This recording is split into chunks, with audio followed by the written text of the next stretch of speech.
Isang magsasaka ang nais manirahan sa isang bayan. Kaya isang araw ay inipon niya ang kanyang mga gamit at inilulan sa kanyang alagang kabayo at kalabaw. Maaga pa ay sinimulan na nila ang mahabang paglalakbay. Makaraan ng ilang oras ay nakakaramdam ng matinding pagod at panghihina ang kalabaw dahil sa mabigat na kanyang pasang mga gamit.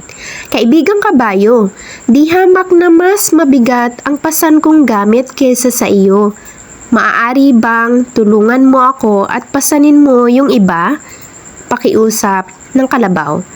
Aba, yan ang ipinataw sa iyong balikat ng ating amo. Kaya pagtiisan mo, anang kabayo na lalong pinagbilisan ang paglalakad. Parang awa mo na, tulungan mo ako. Di ko nakakayanin ang bigat ng dala ko. Nanghihina na ako. Alam mo namang kailangan kong magpalamig sa ilog kapag ganito katindi ang init ng araw dahil madaling mag-init ang katawan ko. Pakiusap pa rin ng kalabaw. Bahala ka sa buhay mo.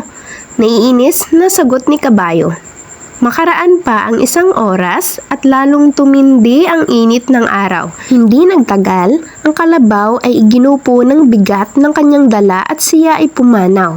Nang makita ng magsasaka ang nangyari, ay kinuha niya ang lahat ng gamit na pasan ng kalabaw at inilipat sa kabayo na bahagya namang makalakad dahil sa naging napakabigat ng kanyang mga dalahin. Kung tinulungan ko sana si kasamang kalabaw ay hindi naging ganito kabigat ang pasan ko ngayon. May pagsisising bulong ng kabayo sa kanyang sarili. Ang gintong aral, ang pagiging makasarili ay hindi magdudulot sa iyo ng mabuti sa hinaharap.